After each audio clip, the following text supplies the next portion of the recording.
Hello and welcome back to the Spotlight Games podcast. Today we are talking about Beyond Good and Evil 2, Dr. Dipshit's bullshit, and Sony is reportedly developing PS3 emulation for select titles for the PS5. Joining me as always for this discussion and so much more. My sweet dumpster boy Cayman Darty. Cayman, how are you?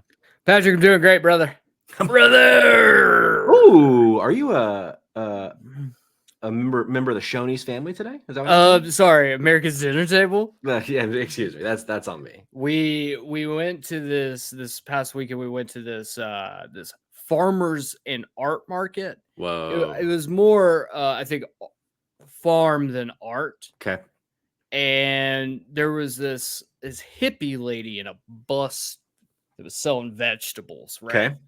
And she's like looking over at this, Sydney's like, "Oh, I want to go. I want to get some fresh vegetables from a local farm." I said, "Okay." So we get in, and I'm like, "Hold on a second. Are those vintage hats?" Guess what? Sounds like they were. They were indeed. So I got this Shoney's hat. Ooh. Because Shoney's historically greatest buffet ever. Could be. Some say it's the greatest buffet ever. As I sit here across from you, across the ether, on the night we don't normally record, as Jordan, aka Cog in the Clip says, it's the wrong night, but it feels so right. Cayman, I feel like I am about to admit to you and millions of live listeners, I don't think I've ever been to a Shoney's. That's not shocking. Yeah. But I feel like I've seen so many Shoney's in my life, but I don't know that I've seen one in the last 10 years. There's something ironic about the slogan America's Dinner Table. Yeah. That just reminds me of a drunk dad screaming at his kids. And that really pretty much is Shoney's. Sure. Have you ever heard of an establishment called Barn Hills? I've not. Sounds Canadian. So it was what I think Shoney's would be, but in Pensacola, Florida. I think I'm remembering it correctly. I believe it was called Barn Hills. I could call, if we want to call Louise, we can. I mean, I'll never turn that off. You'll know we'll never turn. All right, let's see if she answers. But I feel like that was maybe a Florida specific thing, because I don't know that I've ever heard anyone talk about Barn Hills before. All right, the phone's ringing. Let's see. Oh boy. Hello. Hey, Mom, you're live on the podcast. How are you? Oh, I'm fine. How are you? I'm good, thanks. So we're here talking, and Cayman's wearing a Shoney's hat. And my question to you is, how adjacent is Shoney's, from what you know, to Barn Hills? And am I remembering the name correctly? Is it Barn Hills? Yeah. Nailed it. Mm-hmm. Yeah. So are they like the same vibe? No. Barn No. Hills was they were like a Folks or a where the what do you call it, where you just keep going back for more. Should I get buffet? Yeah.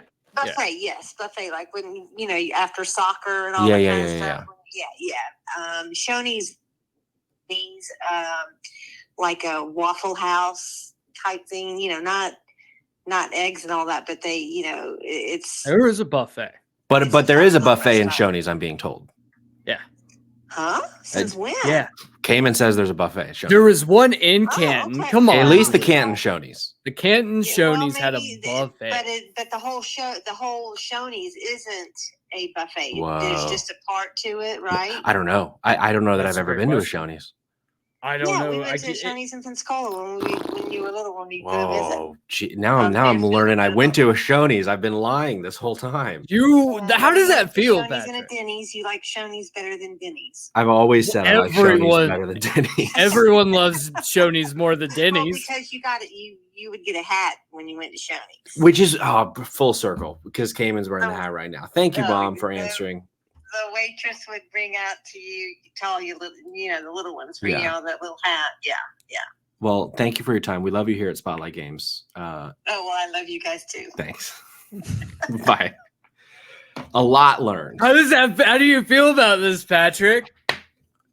I am fucking liar. I'm a liar. It might finally be time, Cayman, to have an episode where I'm the one put on trial, but We got a lot of video game stuff to talk about because this is the Spotlight Games podcast where each week we spotlight the latest and the greatest in the world of video games. You can get it by subscribing to our YouTube channel at Spotlight Games Pod or by searching for Spotlight Games in your favorite podcast app. And hey, you can be on the show by tuning in as we record live, normally Tuesdays at 8 p.m. Eastern Time on twitch.tv/Spotlight Games Pod, just like Cognitive Clips is.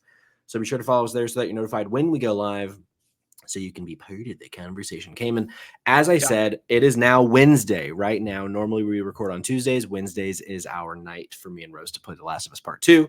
Sure. Oh, the week just got flipped on its head, flipped on its axis. And so tomorrow night, because I don't want to, I've been really enjoying the Spotlight game streams. So I wanted to still stream tomorrow night, but tonight worked for the podcast. But tomorrow didn't work for Rose. Tonight didn't either. But I'm still going to stream. I've talked a lot of shit about Metroid Prime 4 specifically, but just the franchise as a whole. And so I'm going to finally give it the old college try. Tomorrow night, 8 p.m. right here on twitch.tv/SpotlightGamesPod. Metroid Prime Remastered. Going to be streamed via the Switch. So we'll see. I'm going to go in with an open mind and open heart and hoping that I've been wrong this whole time, but we'll see. I was just going to say, hoping that the Switch can actually stream. One, hoping that the Switch can actually stream. Two, hoping that for the second night in a row, I will be caught in a lie after tonight's lie about Shoney's. Well, Metroid Prime sucks. I'll be tuning in to see if I can bust you once more. Let's fucking go. You always know how to make me bust. Finally, join the Discord. We have a fun little Discord where we discuss about what we're playing and generally goof off together about video games. So if that sounds like something you'd like, click the link in the description. Click the link in the bio. Join the Discord. Cayman, it feels like I haven't talked to you in a fortnight about what we've been playing. It really does feel like we haven't talked about this in a long time. What's happening? How are we growing so far apart with this video game discussion when we have a podcast every week? I know. Yeah. I mean, it has been a roller coaster of a few weeks. So like, it is what it is. Oh, tell me about what you've been playing, brother. What have I been playing, brother? I'm still tinkering away at DBZ Kakarot. Brother. And so about 20-ish, give or take, hours in now. Okay. 55% of the trophies have been unlocked. Okay. More than half. More than half. I'm 3/4 of the way through the story. If anyone is familiar with Dragon Ball Z, you will know Dragon Ball Z is their arcs. You have arcs, right? So you start Saiyan arc, Frieza arc, Cell arc, Buu arc, or sagas, whatever. Okay. I just completed the Cell saga or arc, whatever. Now I still have Buu. I have the Majin Buu portion. This is historically one of the larger stories. And I'm assuming that I'm going to probably put more time in this particular just because of all of the different revolving battles and everything that goes into it. That this most likely would be like the longest portion of each individual like segments of the game. Yeah. From there, I mean, I've just been like clocking trophies as they come up. Just can't platinum it when I roll credits. Okay. I have to go back. Damn shame. Yeah, and I love it when a game lets me do that. I will say though that like from what I've seen, I'm not worried. Okay. I'm not worried. It should be pretty easy to roll platinum. Probably take me, I would probably say, based on what I know, probably another 10 hours. Okay. But you're enjoying the game, it sounds like. Oh yeah, no, it's a ton of fun. I think that's probably, I probably should state that in this portion, right? Sure. I'm enjoying my time. Yeah. Specifically, I think it is getting me really excited for Dragon Ball Sparking Zero. Ooh, yeah. Or Budokai Tenkaichi 4 is how I will only call it. Correct. That comes out in October at the same time as another game that I can't remember what it is. Metaphor ReFantazio. Yeah, Metaphor ReFantazio. October 11th. So Dragon Ball Sparking Zero, I think is a great primer for it. I will say the thing about this game, unlike the normal like fighting Dragon Ball, like they're all fighting games to a degree. Sure. This is way more like, hey, you can select what types of movesets you want. There's like RPG elements, you're leveling up. And I like that. It's really different. I think it's a fresh take considering how many different times we've gotten an iteration of the Dragon Ball Z story. So I think that this is a wonderful primer to get ready for Sparking Zero. And I think for anyone who's ever been on the fence where you're like, man, would love to. I never got into Dragon Ball Z, but I know about it. But I would love to maybe dabble in it or get into Dragon Ball Z. I honestly, it's the hardest part is saying like, yes, everyone should watch it, but you're gonna have to go through hundreds of episodes. Right. That's my problem. It's too much. It's too much. I think Dragon Ball Z Kakarot, perfect entry point. Okay. It tells a story exactly as it looks incredible on the PlayStation 5. And I think it's a great way to get into the Dragon Ball world if you never got into it before. Yeah, see, that's me. I don't really know very much about it, but I do have a question for you. Is my boy Vegeta in the game? Oh, of course. Do we like Vegeta? Well, of course we love Vegeta. Vegeta's a good guy or he's a bad guy that we like? So Vegeta starts as a bad guy. Okay. Halfway through the Frieza arc, comes a good guy. He's always turn. He's an anti-hero more than anything. Okay. In Super, he's way more of an actual hero in Super. Okay. Great story arc for Vegeta. So I would say someone like you, Patrick. Yeah. Specifically. It's free right now through PlayStation Plus. Like through extra or whatever? Yeah.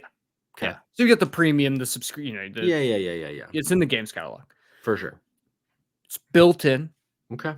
You can, if you spin and you just do nothing but the actual story and don't really do anything else, which you can, the way it's designed, there's no need. Uh-oh, we got Rose here. Normally Wednesdays she's right here live with us. But she had bigger shit to do today. Bigger shit to do. Oh, or maybe you had bigger shit to do today. Me? Yeah, I'm pretty sure you had to record a podcast. So. Wow. Okay, well. Great. Thanks for stopping by. Hey, thank you. Okay, if you can close the door on your way out. What were you saying, Cayman? Yes. Vegeta? Vegeta's great. So if you were just to do nothing but the story, you're not doing anything else, you can mainline it. I would say 15, 20 hours. I might do this. Honestly, I think it's worth it. Ton of fun. I know, blast playing it. And plays great on the portal. Ooh. So doing a lot of bedtime play. Almost over the weekend came in. Yeah. Was I completely sober? I honestly don't remember. Mostly for the sake of, I don't want this to be brought up in a court of law. I almost bought a portal over the weekend. Should have. And I did. I would have been the devil on your shoulder. I know you would have. The issue that I keep having is that I have the Steam Deck, which can technically remote play, and the remote play is mostly good. And so there's this voice in my head that's like, but will it be better on the portal because it's a PlayStation developed device? And that's the thing my internal kind of dialogue I keep having. Is it worth dropping 200? Is that right? 200? Mm-hmm. 200 to test this out to see is the remote play better than. You go to Reddit, you got people saying all sorts of bullshit on Reddit. One person will say the portal's so much better than the Steam Deck. Another person will say the portal's total shit. The Steam Deck's a lot better. So it's this weird, I don't know who to believe. You know so here's my thing. And this is not touching a Steam Deck, but being witness to some of the conversations about the portal, I feel like a lot of people who insult the portal never actually used it. Probably. And it's easy to shit on it because it is just a streaming device. Yeah. You can't take it on the road. Well, you can take it on the road. You got to use a hotspot, but you can't download games to it natively and just carry it around like you do your Switch or your Steam Deck. And I think because of that, people love to hate on it. I also think people love to hate on it because it's a Sony product. And let's be honest, we love to shit all over the PlayStation VR. That's true. So we're not innocent.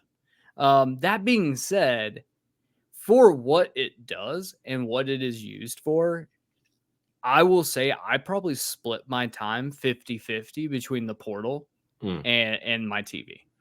I don't know. My one thing that I would say, I don't know how the touchpad works when you're streaming it to something like the Steam Deck. Does the Steam Deck have a touch screen? So it does technically, but it also, so the Steam Deck, it's actually right here. Show it to me. I'll show it to you. So it has these little pads on either side. Oh, interesting. It's a really bulky thing. Like that's also one of my kind of desires of the Portal is that it wouldn't weigh like 95 pounds. And the Portal weighs like less than a pound. But these so one of them acts as the PlayStation button. And then I think the other one maybe acts as the touchpad. But I think also there's certain like movements that it'll allow by touching the screen. Interesting. But I feel like, there's not been a ton of games that I can think of where I've needed the touchpad.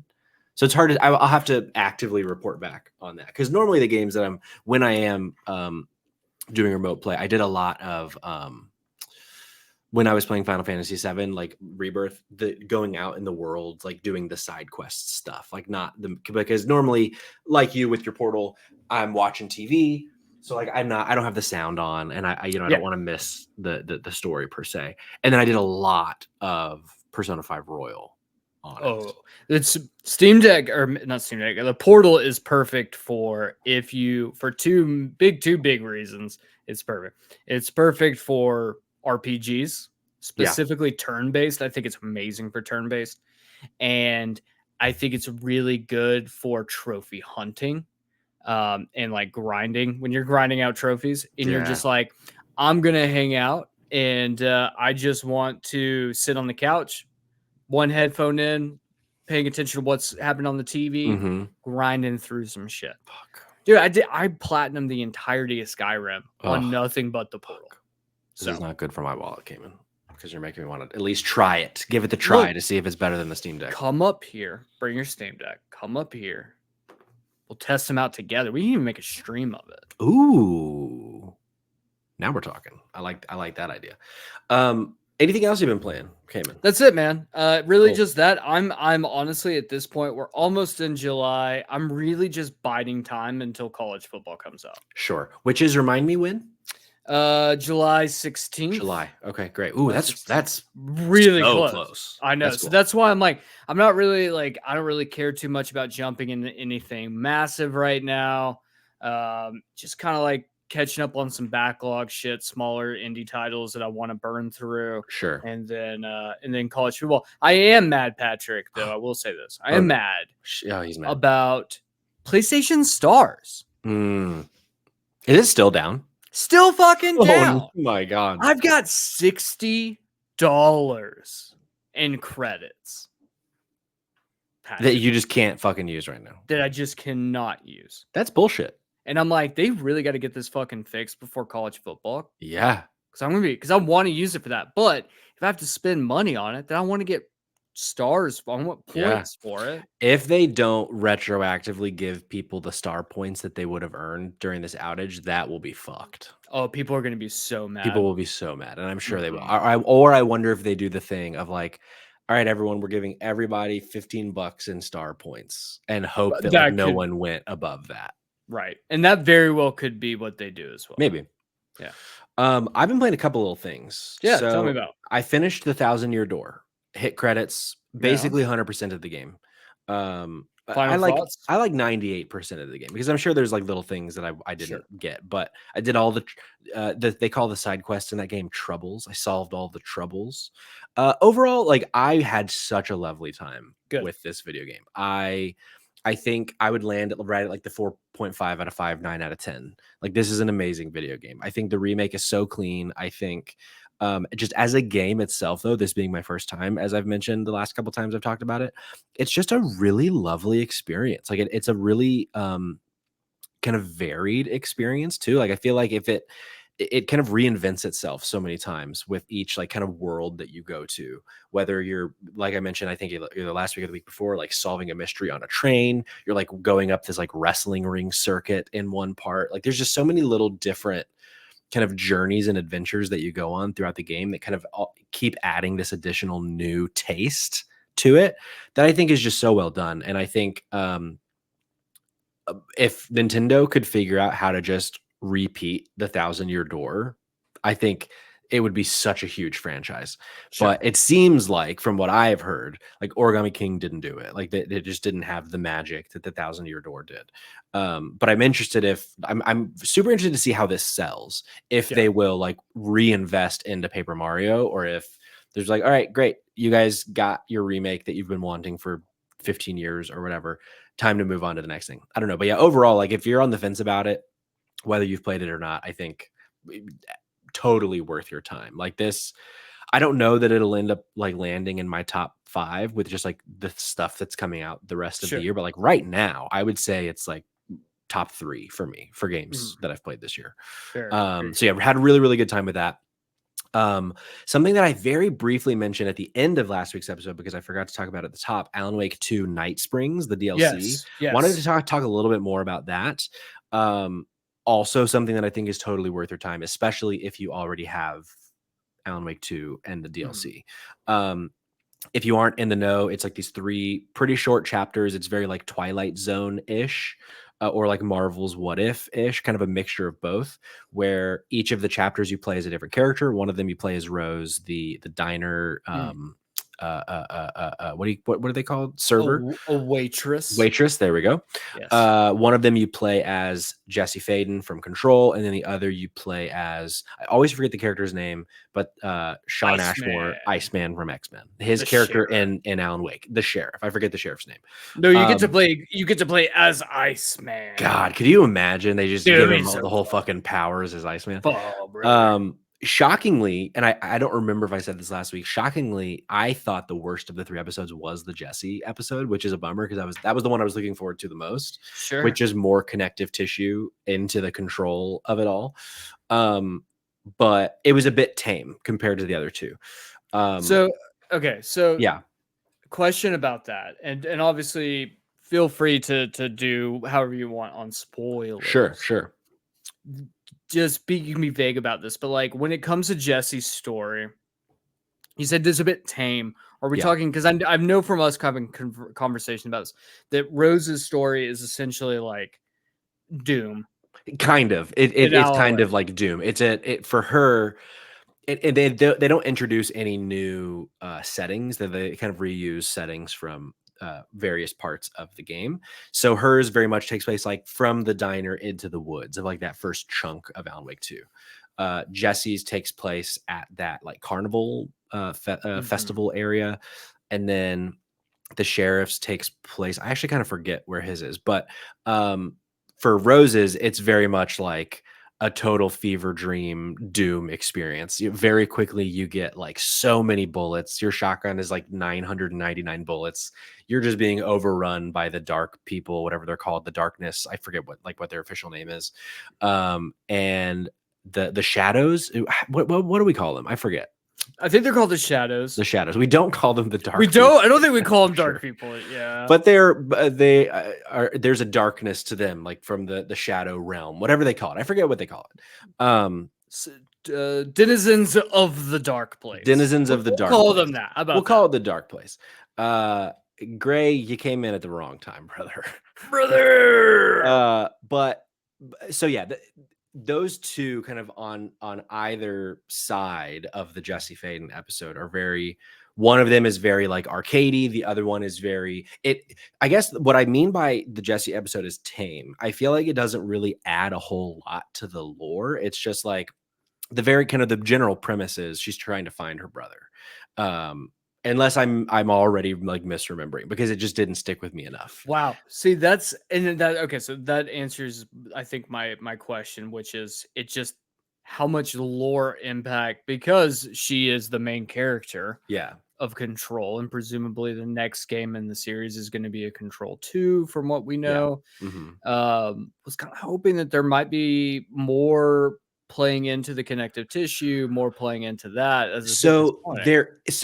Funnily enough, there is. It's just in a different episode. So I think my expectation was all of the cool connective stuff would be in the Jesse episode. Sure. It's actually in the sheriff's episode. Like that's if you were to sit down one night and say, you know what, I really only have time to play one episode, I would say play the sheriff's episode, because that's the one that I think will have the most story impact in future iterations. Who's to say if any of it is like officially canon? Do we get any answers as to who Mr. Door is? There is Mr. Door stuff. Okay, good. We don't necessarily get any answers, but we get a lot more questions. Well, I feel like that they pretty much solved it if you could read, if you weren't just fucking stupid. Sure, but there is a lot more stupid thinking that we think we know. Yeah, that could be the case, but there is certainly a lot more Mr. Door content in this, and it's cool the way that it's like kind of all set up in general. It is very Twilight Zone forward, where like Mr. Door kind of introduces each episode and kind of gives you the spiel about like what is about to happen, kind of like Twilight Zone.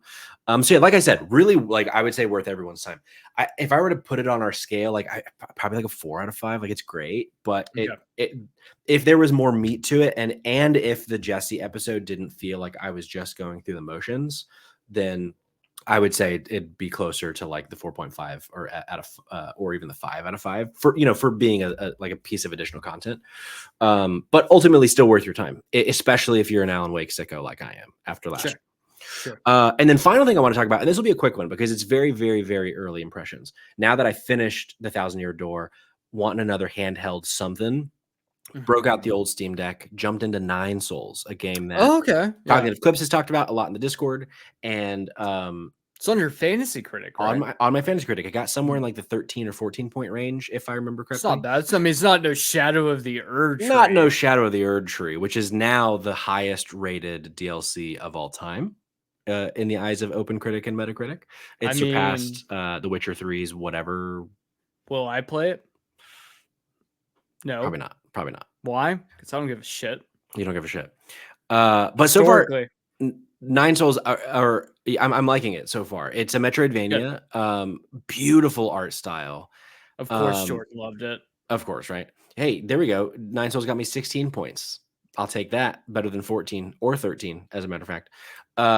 And as I was mentioning to Jordan in a private message that I'm just airing out right now, I've had a lot of trouble lately with Metroidvanias. Like I try to get into them, and I just, for whatever reason, I'm not pulled back. I think of Animal Well. I think of Prince of Persia: The Lost Crown, which I still have every intention to go back to, but I've still not. Like my track record has not been good. But this one, I am feeling the pull already to go back. Like once we're done recording, and I atone for my sins, I want to play a little Nine Souls. So yeah, I will have more to say about Nine Souls next week, I would think. But yeah, that's where I'm at. Do you think, because look, I'm in the same boat as you. I feel like there's a lot of Metroidvania style games that are like in 3D games, right? So think of like Darksiders, I think is a great example. I feel like those games are a lot easier for me to get into. Sure. I think it's just, there's something about 2D side scrollers that like I don't feel the urge to explore more than I have to. Sure. I get that for sure. There's something about that like flatness to it. Sometimes it feels too loopy. Sure. Like and I'm having to retread ground more that way. Yeah. And I feel like when they are able to transcend that feeling, that's when they really hit for me. Right. For sure. Right. Okay. And there's not been like Ori, I would say, is one of them that like that one, something about, I can't even put my finger on what it is, but something about that transcended that, like what ultimately, and Zao is the other one that I didn't go back to. Tales of Gonzera Zao. Something about it like can kind of transcend that feeling of like rote of like, I've been here 1,000 times already. Which is, it is, and it's interesting that this like conversation piece about this, because I don't know if this was brought up or if we even really did a deep dive in my platinum run of Immortals of Avium. But I know we had talked about this off air in just our, our group, like our personal chat that we have, where I was like, there's really not a ton of guides. So there's a lot of collectibles and puzzles and stuff that you just have to figure out on your own. No one has written a guide about it. That typically would make me be like, fuck you. I do not have the time, energy, patience to go through the hassle of doing this and like traversing the same maps over and over and over again. But there was something, I think it's just something about like an more open world design in which I don't feel like I'm treading the same space. And I think a lot of it is that there are different ways that you can cover ground in a 3D space. I don't disagree with you. I think you're onto something with that assessment for sure. Yeah. But next week I'll have some more thoughts on Nine Souls, whether or not I have fallen off like I have so many other Metroidvanias recently, or if this is the one that's pulling me in. Because I will say, like, if you can really nail like a fucking amazing art style, that's a reason that I'll keep coming back. Potentially, is like I just want to see more of this. And there was a moment in Nine Souls pretty early on where the art style kind of changes pretty drastically. It goes from like a very nature forward to like underground fucking like military base in the future type thing. And I'm like, I don't like this aesthetic. But to the point that I stopped right before we went live, I'm already getting more of like that nature side of it. It's like, okay, good. As long as I'm not like stuck underground for the rest of this game, I'm going to continue looking forward to seeing more of it, because it's like, oh, it's so pretty, Cayman. Like it's if you don't think you'll ever play it, just go like watch a video of the gameplay, because it's really nice to look at. Two of my favorite content creators, Civi11 and Indie Mouse, they both have this like bit where it's like anytime they end up in a sewer, like Civi11 has sewers. Anytime he's in a sewer, there's a counter. And by like this point, he's like 150 sewers deep now. It's like, wow, that's how many times games have sewers in them. That's really funny, and because it is a very common thing. Right. And then Indie Mouse does haunted elevators. Hilarious. And he's in like the 40s. And it's like how weird, how like gaming or like developing games is so bad about just like retreading the exact same thing over and over and over again. Sewers and haunted elevators. Yeah, I've thought about that before. Military bunkers. Yeah, that's the word I was looking for, bunker. It's funny how so often they do retread the same kind of place. So let's go into some news. Let's start with this first one from Sony. So I'm pulling from George Yang at GameSpot. Sony is developing PS3 emulation for select titles on the PlayStation 5, according to a report. Sony is reportedly working on PlayStation 3 emulation on PS5 for select titles, if a rumor is to be believed. According to insider Special Nick, what a name, spelled SHPESHAL, special. On the most recent episode of the Xbox Era podcast, Sony is currently working on backwards compatibility for select PS3 games on the PS5.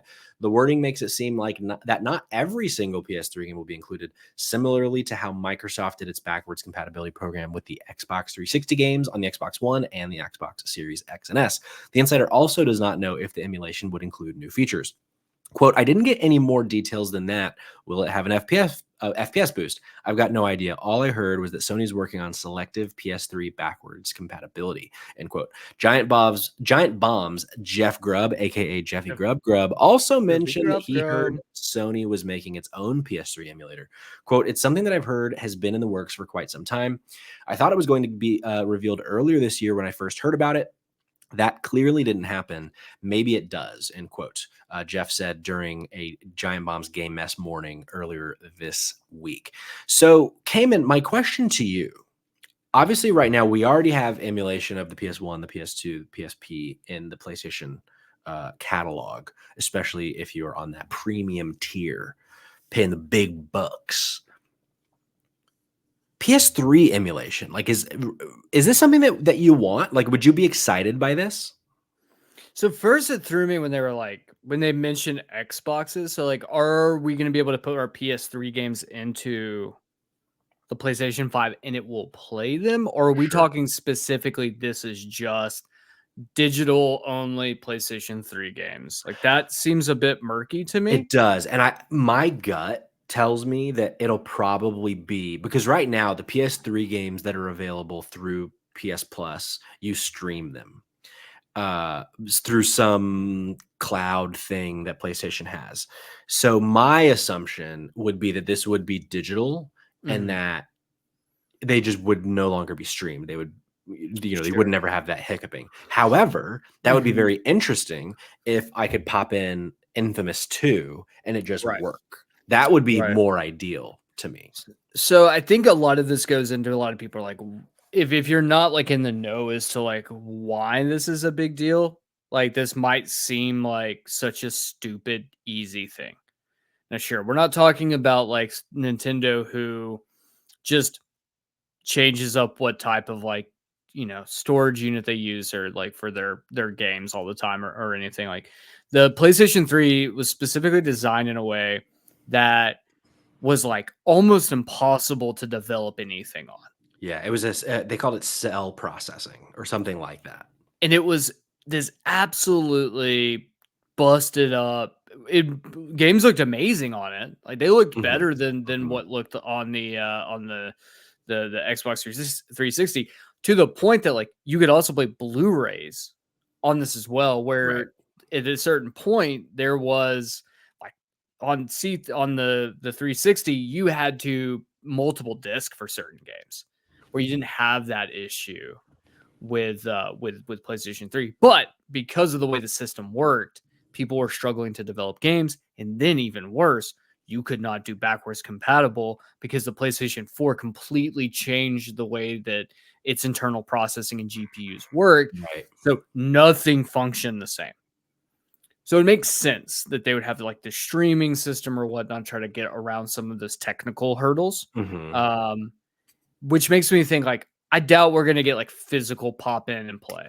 Probably not. Just because the PlayStation 5 probably doesn't have the ability to actually like read those discs. Right. It's probably a mess to the PlayStation 5's brain.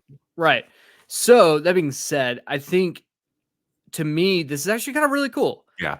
Because we haven't gotten a lot of like ports. A lot of the PlayStation 3 era games, not a lot of them got ported over.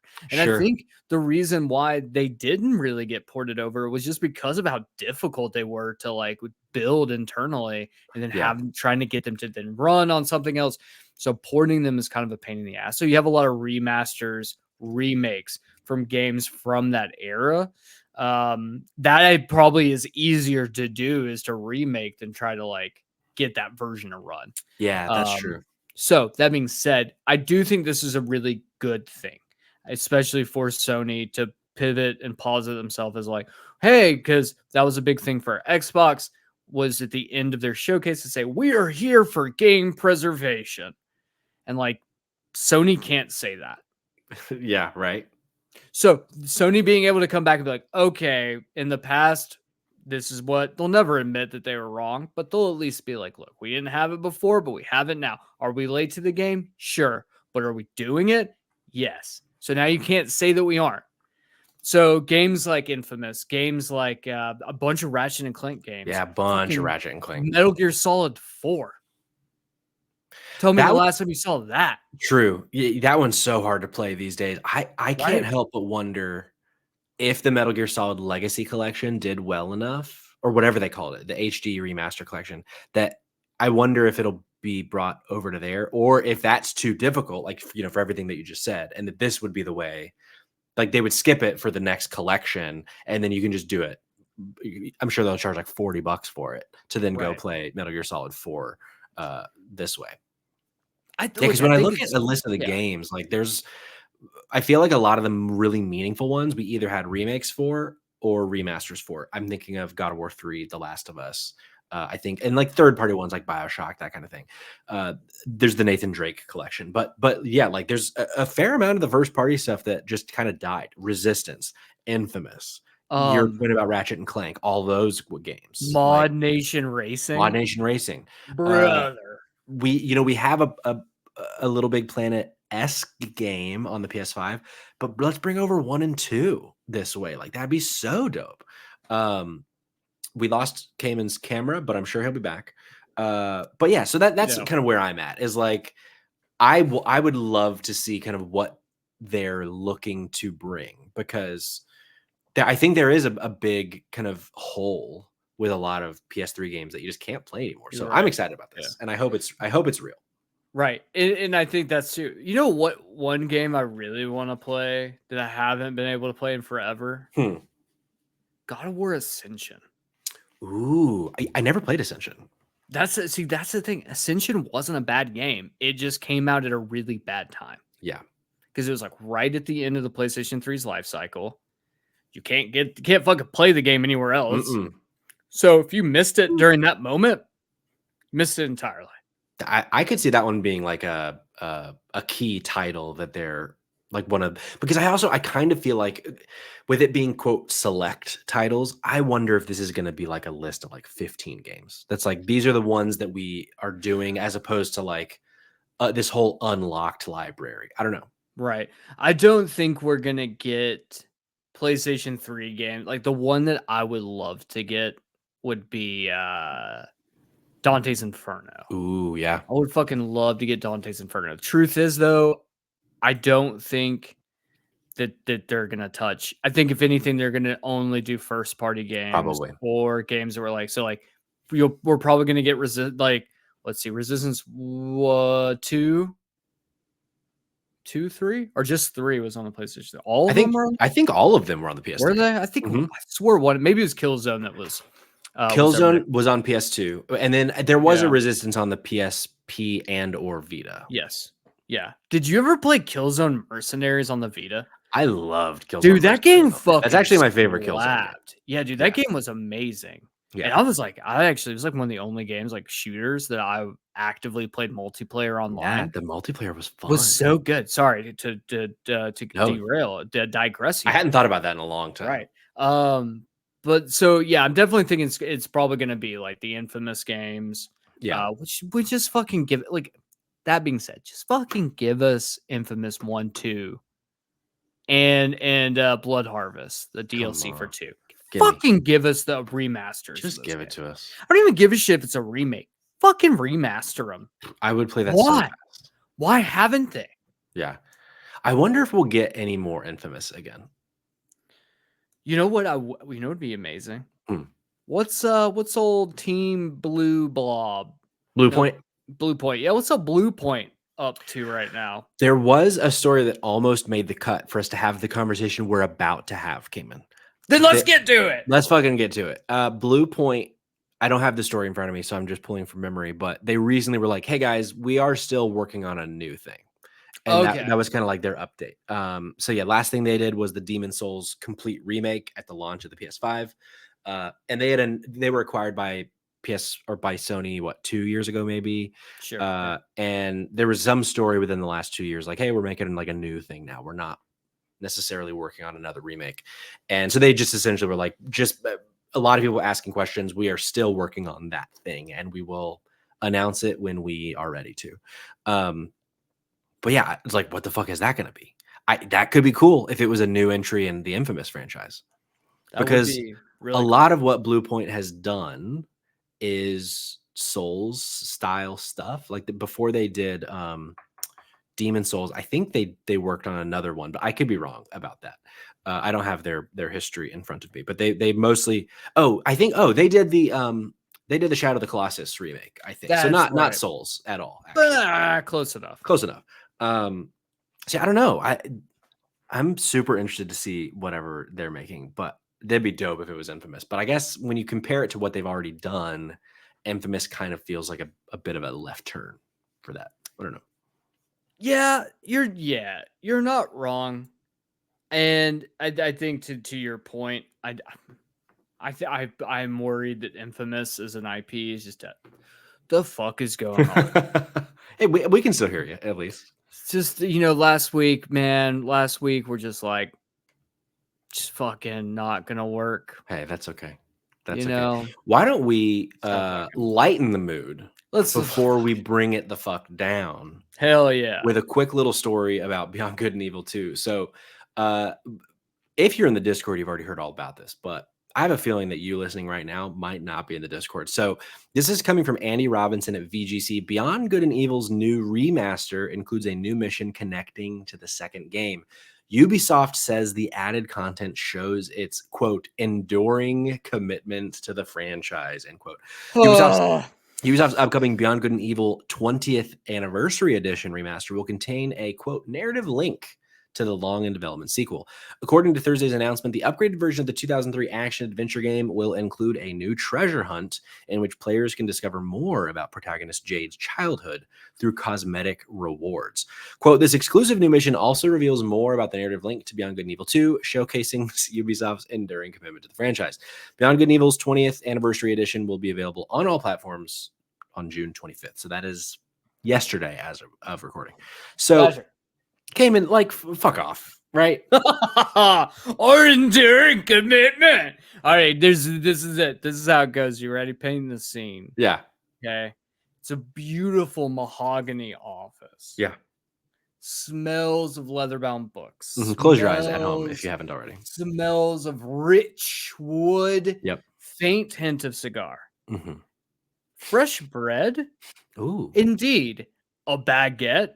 Ooh. Of course. Yves Guillemot is sitting in this gorgeous office, chomping down on this baguette. Yep. Throat deep in the baguette. He's like, what do you mean, Yves Guillemot?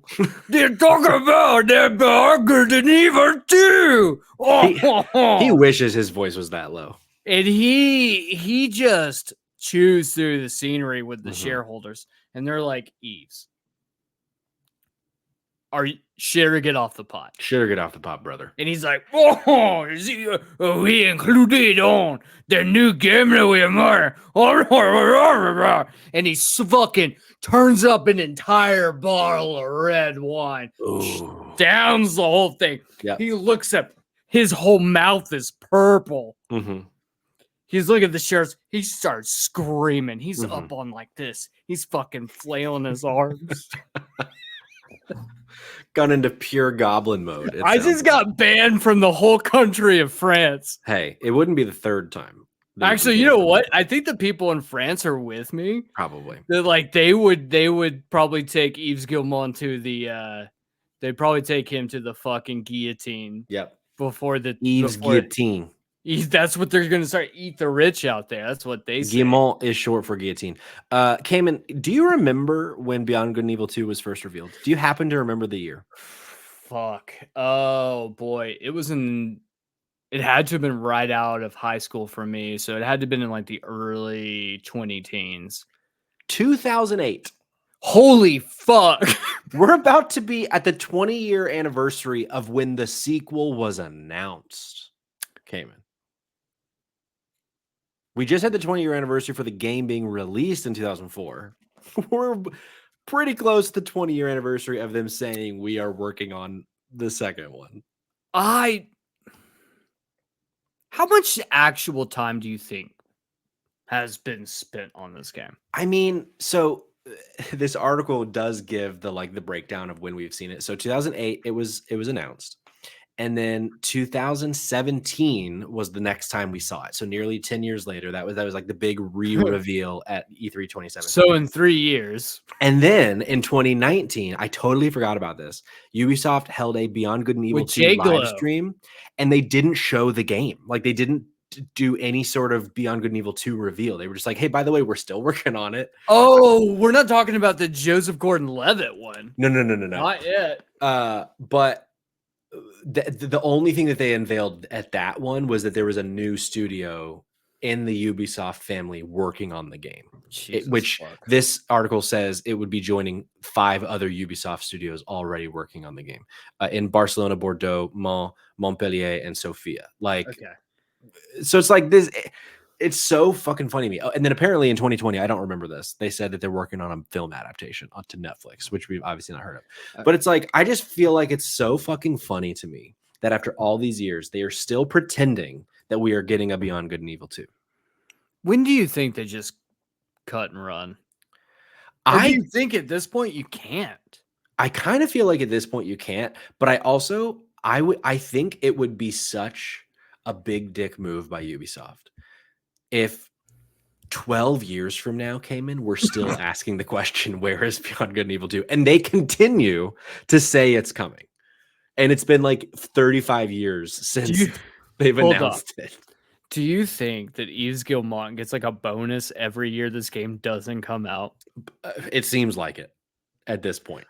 Okay. entertain me here. Yeah. Humor me here. Fuck. Over under 50, over under 500 here.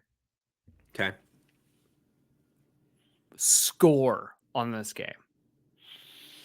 What do you think is let's say this game exists. They've been working on it this whole time, different iterations, doing something. They are really putting it. This is the quadruple A. Yeah. Right? This is the whole thing. The Joseph Gordon-Levitt showing up talking about music for no fucking reason, but it's related. All of these things that they're doing. Yeah. All of this they're all puzzle pieces to what will lead to this game. Over under it being massive shit, like just a skull and bones dumpster fire dog shit, or are we talking like this is gonna be Elden Ring level reinvent like an entire genre of video games and be like a fucking top 5? Where do you think we land? I feel like there's like a 20% chance that it is like a 95 on Metacritic. But I feel like the much more likely scenario is that this comes out at like a 71. Like it is just a very fine video game, because something that Beyond Good and Evil 1 does that I think I'm so interested to see if it aged well. Like if the second game, which apparently is a prequel, like captured this as well. It kind of had like a Pokemon Snap vibe to it, in addition to being like an open world action game. Like yeah, it's like right. So you took pictures of animals. Yeah. And it was like played a lot like I would say Jack and Daxter, but more the Jack than the Daxter. For sure. And you know, for the time, I do kind of want to replay the 20th anniversary because I loved this game as a kid. I remember it having like a really gripping story, but I wonder if like as an adult, if that tracks, because I was 11, 12 when I played it. Right. There's a lot of stealth elements as well. Yeah. So I just think we remember playing the remaster when they released the remaster. Not this one. Yeah. Like, there was one that happened on the PlayStation 3. Oh yeah, that's right. I remember playing it and being like, this feels dated. And I stopped playing it. Sure. I enjoyed a lot of the elements, but I was like, this doesn't feel good now. I'm curious if this version of it like has like updated stuff. They did say that like the big complaint people had was that you couldn't invert the XY axis. Sure. So it felt really weird. That could very well be why I didn't enjoy it, because like the Could controls sucked. Could be. But yeah, I guess to kind of wrap up my thought on it, if they can somehow figure out a way to make that type of a game feel fresh and like evolve it and it not feel dated, there could be something cool here. But I feel like, total speculation, obviously, but I wonder if part of the reason that this game has been in limbo for so long is they just can't crack the nut on how to make it fun in the modern context. You know what I mean? Like, I don't think you're wrong. Like, otherwise, it's just weird to me that we've continually just not heard anything about it. Like, when they did show it in 2017, it was 100% cinematic trailer, no gameplay, looked gorgeous for the time, but like no idea what the vision even was. It was just like a cinematic trailer. So I don't even know if this new game would be like totally new type of game. Like, are they doing the Final Fantasy VII route where like it's a totally new combat system? I don't know. Sure. Very well could be. Question though, and the last question on this before we move on to more depressing topics. When do you think, if this game does exist? Yeah. When do you think, realistically? I when feel do you like think it would come out? I do feel like them actually saying something now, as you know, putting the bit aside, I think them actually saying something now might mean that it is closer than we think. But I don't mean that is like in like a year or two. Like, I wonder if realistically we see this game in like 2027. Maybe it's like a PS6, Xbox Series 720, whatever the fuck. Like, underscore direct. Xbox underscore console is going to be the next. Because I mean, the truth is, the new Ubisoft engine that they're using is fucking gorgeous. So like maybe Beyond Good and Evil 2 would be able to work in that engine now. Like, and maybe that's also part of it. Is like if you announce a game in 2008 and it's now 2024, the amount of jumps in tech in that time, I'm sure they probably had to completely restart the game's development just because of tech moving forward and like Unreal Engine 5 being a thing now. It's like, well, we're this far out, we might as well like start over again. You know what I mean? Like, sure.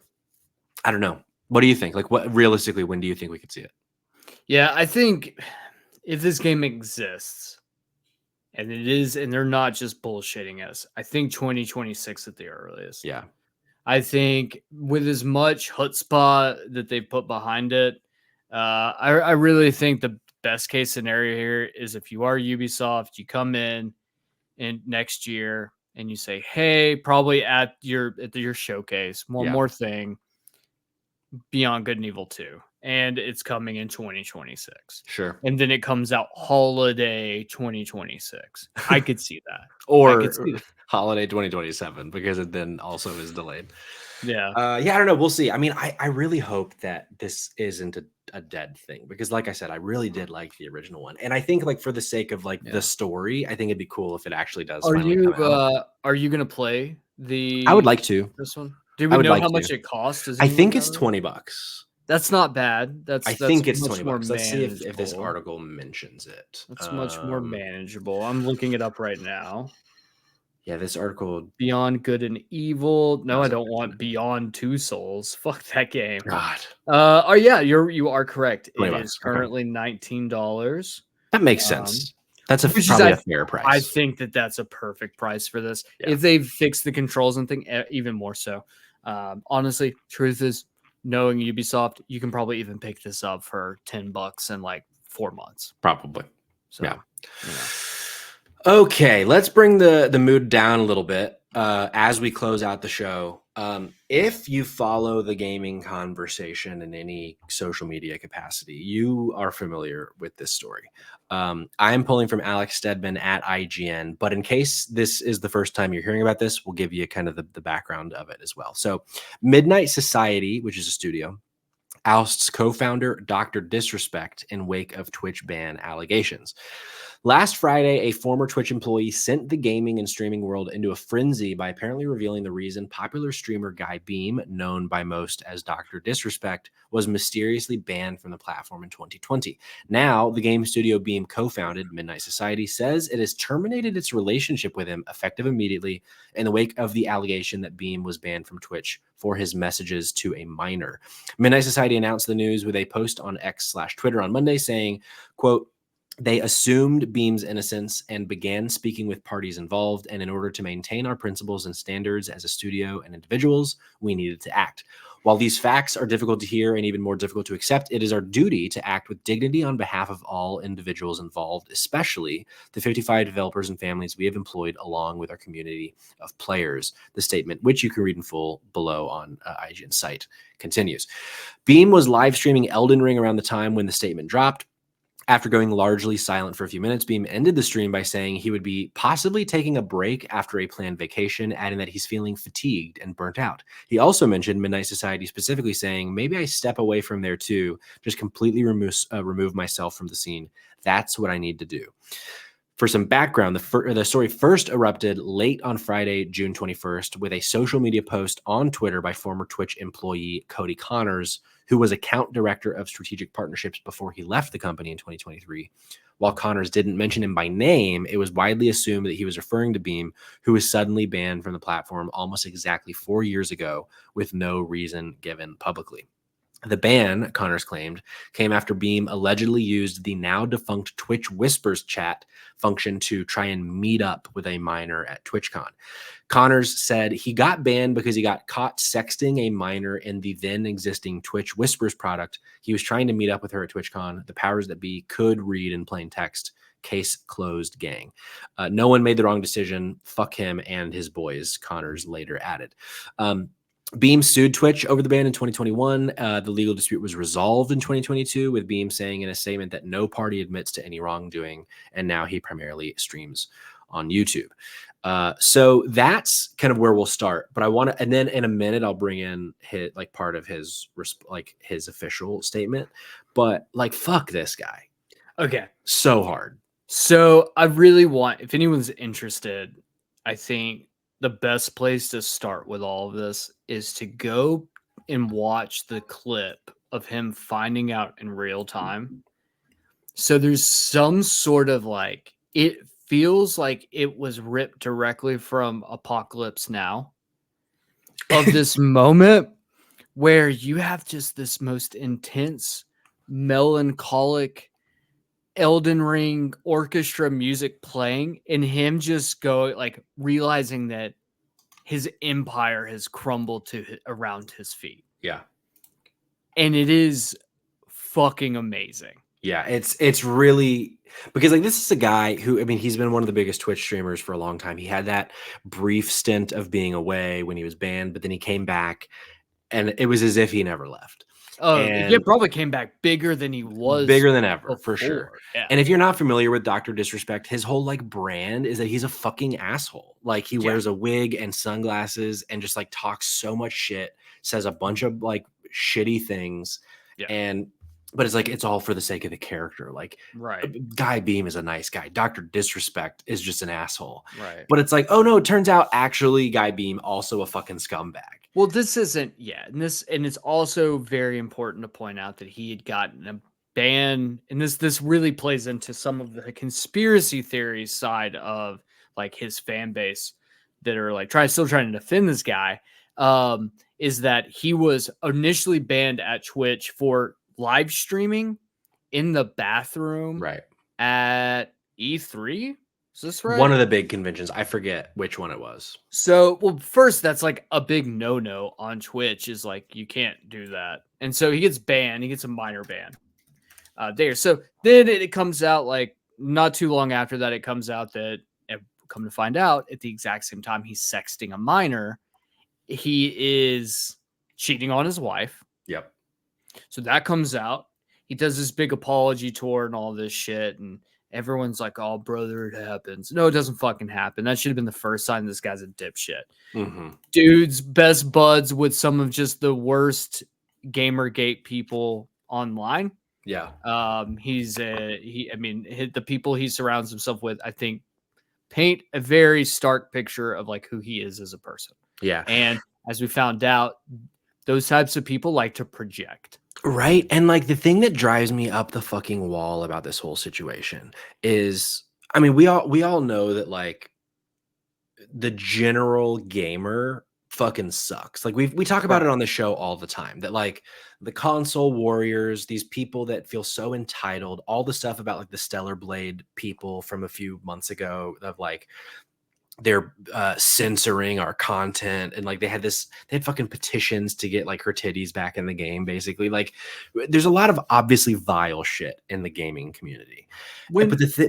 Sorry, jump in, go ahead. So when one of your biggest defenders is the guy that's like they Grums, who literally is the face of Gamergate 2.0, is one of your biggest defenders. If your other biggest defender is the dude who literally got his shit pulled off of Call of Duty because he went around saying that like people in the LGBTQ plus community should be like burned at the stake, and that you're like, not a good fucking person. Right. When those are the people. Yeah, exactly. If that is your defense counsel, you are royally fucked. Right. And like the thing that is so fucking bizarre to me about this whole situation is seeing people try to like defend him through like legal loopholes of like, oh well, he's innocent until proven guilty, or like, oh well, like you're not like a pedophile if you don't actually do anything. Like just messaging somebody isn't like technically illegal. It's like, fucking listen to yourselves. Like, or when they say shit like 17's not that young,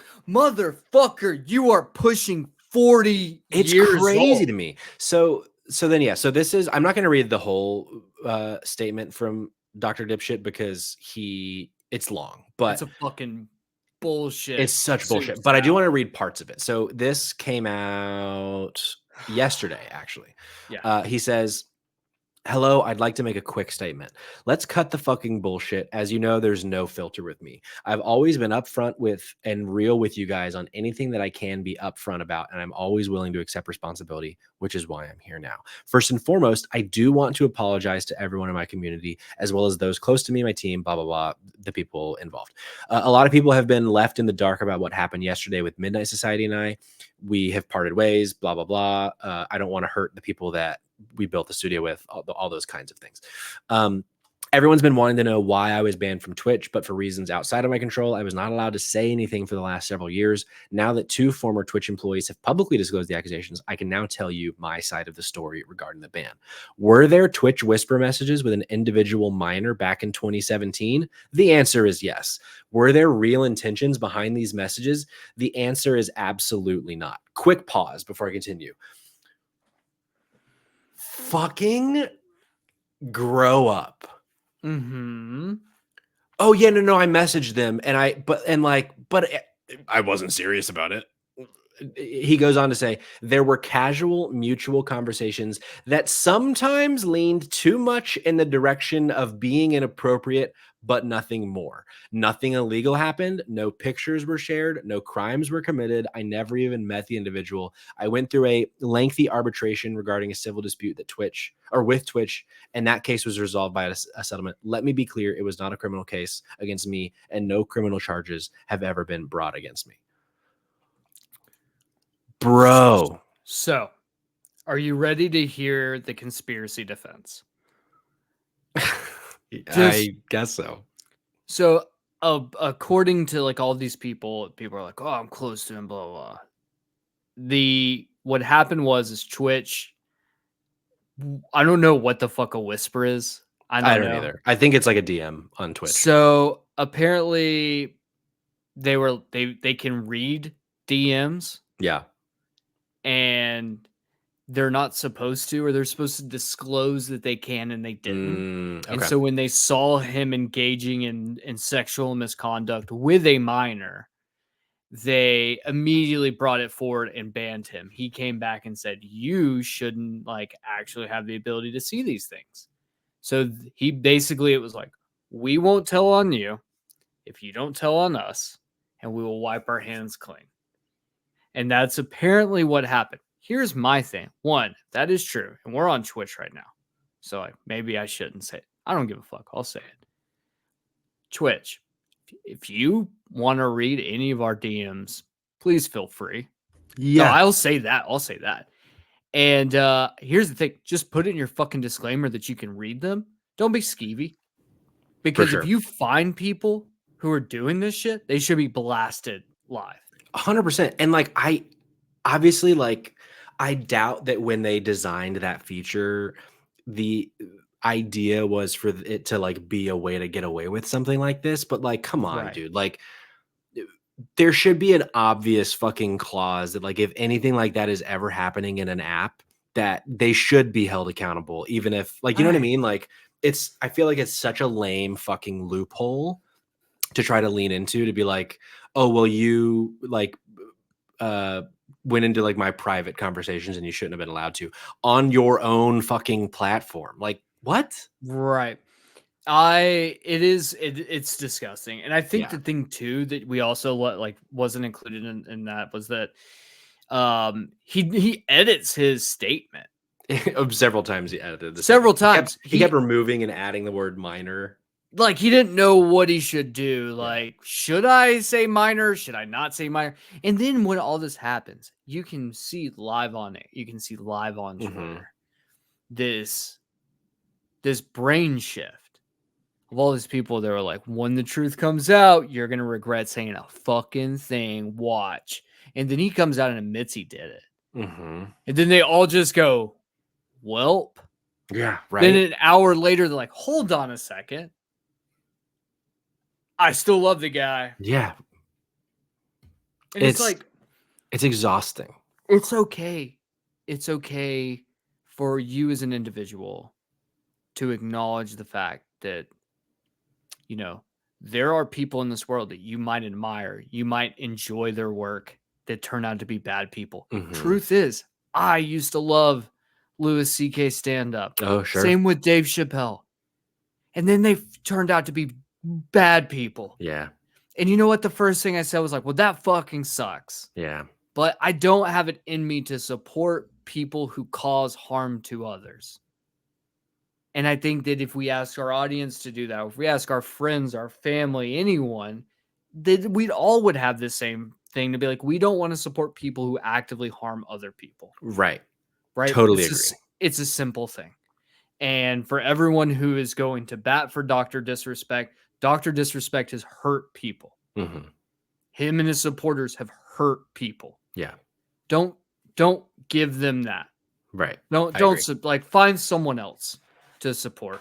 Yeah. You know, it doesn't have to be us. I don't care if you would rather watch us do stupid shit.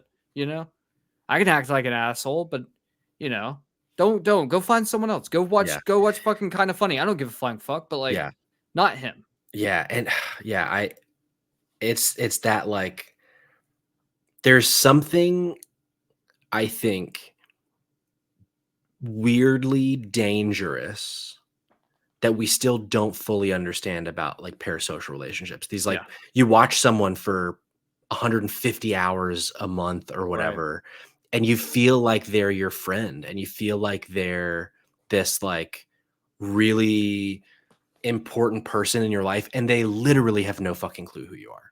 Right. And this weird like obligation and like trust that you feel like you have with them to then go to bat for them when they are technically not breaking the law, apparently, but doing a really fucking gross thing. It's like, it doesn't click for me. Like, I don't understand how someone can, like, to your point, you see Louis C.K., you see Dave Chappelle, someone that we've talked a lot about on this podcast, J.K. Rowling, like you see them do shitty things. It's so easy to be like, man, sucks that they suck, but this is when I no longer support them, because unless they do like like go back on this, like if they apologize, they like show work that they're going, like it was misunderstanding, whatever, blah, blah, you know, obviously depending on the thing. Then it's like, no, we're done. Like but there's this weird connection that people have, especially with people in the Twitch space, in the streaming space, where they feel like they're like connected to them and like that they're actually buds. And I feel like it's a really weirdly dangerous thing that I think we need more like studying to be done. You know, it reminds me, I think this is like a perfect example. Back during the 2016 election, I don't know, it was the 2016 election, or maybe it was the 2020, either way. At a Trump rally, there is an individual in the stands who Trump points out and confuses, thinking that the person he's pointing out in the stands is a Democrat protester who's coming to heckle. Okay, come to find out, this guy's not. This guy's an ardent Trump supporter. So Trump on stage points him out, goes, "Look at that fat fucking slob." I don't know. He probably says fuck. Who knows? Look at that fat slob. He does say that. Yeah. Calls the guy slob, calls him a fatty. People in the crowd start like harping on this dude. He calls, "Get security, get him and take him out of here." Takes the guy out. Here's the thing. He's a Trump supporter. He was just there living it up. Outside, he gets kicked out. Outside, someone interviews him. And they're like, "What happened?" He's like, "Oh, explain the situation." Like, holy fuck. Like, and he's like, "Well, that's the Trump I know and love." It's like it's delusion. It is. And you're right. And I think that that's the thing. And I think that the parasocial thing, while I feel like it probably feels much more pronounced when the content creators are ones that typically have an abrasive personality, because then their audience also takes on the Nick Mercs, that bullshit attitude of hate and disgust, and then turns it on people. It's not limited just to those people. I can't tell you how many times you see people, like, especially a lot of female streamers, who are like, this person is a fucking weirdo who ended up sending me a dick pic after being my mod for 2 years, because apparently after 2 years thought that I was in love with him. You know, that's not okay. And this whole situation is terrible. I hate to say that I don't think anyone's going to learn from it. I don't think a single person will learn from it, but I hope that they do. Yeah, I do. I hope that they do too. And I really hope that something can happen here that ends up going legal on him. Right. So that he can't come back with his big return stream. Oh, I took 4 months off and now I'm back. Fuck the haters. They were all wrong. My real ones know. Let's go make $1 million. Like, I fucking hope so deeply that doesn't happen, but it's gonna. Right. And just, I could already, like, I could foresee it now. This is going to end up being one of those people who shows up at Turning Point USA being like, cancel culture can't cancel me. I'm joining Truth Social as their new streaming platform, and becomes a fucking alt-right grifter. Yeah. I think I don't want us to end this episode on such a sour note. Yeah. We can turn it around. Let's turn it in around. A couple ways. I want to turn around with a funny thing I saw dunking on Dr. Disrespect, and then with some love from the chat. Back when the 49ers were in the last Super Bowl, he like did this thing where he was like, he was wearing a jersey like in the locker room or whatever. And someone, because the San Francisco 49ers, someone reposted and it was like, there were how many minors? He was like, oh. Well, they were like, we will no longer be affiliating anything with them. Like, which, right. And they have Nick Bosa on the team. Oh God, Jesus Christ! Don't even get me started on Nick Bosa. But yeah, so love that happened, because now any chance we can get to dunk on him, I'm all about. And then also, let's end it with a positive note. Yeah. Liz McLean in the chat with another sub, 5 months now. Ooh. She says he sucks so bad. Hey, besties. And then yes, a lot of good discourse happening. Liz does mention, really what's concerning is the fact that the messages are the reason he got banned, but why is it just now getting released, and how many fucking others have done / currently doing the same thing and getting off scot-free. Right. But for real, like, I'm sure that this is not the only situation that this has happened. And I hope that, more can come to light because of this, and more people get fucking canned for being shitty people. But it sounds like, to answer the question, Liz, it seems like the only reason this happened is because a former Twitch employee, the kind of assumption is that their NDA on the whole situation finally expired. And they're like, I don't work there. NDA's done. I'm just going to speak up, which, like, good for them. Really glad. And then someone else corroborated it, and like, it kind of snowballed from there. But yeah, it fucking sucks, dude. But yeah, that's our show. Thanks for being here, Liz, John, Jordan, and everyone else that's listening and watching at home. If you also think Dr. Disrespect fucking sucks, give us a sub. Just kidding. Wow, Patrick. You know what? Here, I'm gonna take the reins over now, because Patrick needs a timeout. Guys, look, at the end of the day, be good to each other, right? That's it. Don't take advantage of vulnerable people. Understand that positions of power mean a lot, and that when you are in positions like that in the community, and you can use your powers for good, to quote Spider-Man, with great responsibility, or great the thing, with great power comes great responsibility. To quote Spider-Man. To quote Spider-Man specifically. No, Uncle Ben. Well, Uncle, you get the goddamn thing. What I'm saying is, be good to each other. Don't do stupid shit. Take care of your friends and your family. Don't let them fall prey to people like Dr. Disrespect. Yeah. And if they do, don't hate those people. Just kindly try to nudge them in a direction that's more positive. I think it's all we can do. For sure. Beautifully spoken, Cayman. I feel like we just butchered one of the greatest lines ever. Widowy, especially to Spider-Man Pod. Oh, fuck you! Cayman, where can the folks at home follow you on whatever social you want them to? Right. You can follow me at the Dumpster Boy on Twitter. Fun fact, I was in part 2 of the Ryan Leaf episode on the Never Ending Podcast with our friend Boston Mike. So if you didn't listen to the first episode, I'll just go ahead and give you a highlight reel here. I screamed about Red Lobster for an entire episode. Good. Does it have anything to do with Ryan Leaf? No. Guess what? Episode 2, I screamed about Red Lobster the entire episode. Fun fact, This time around, it actually has to do with Ryan Leaf. So if that's not a teaser for you to figure this twist ending out on this episode, I highly recommend it. It really is a really funny episode. Go give Boston Mike some love. Check that out.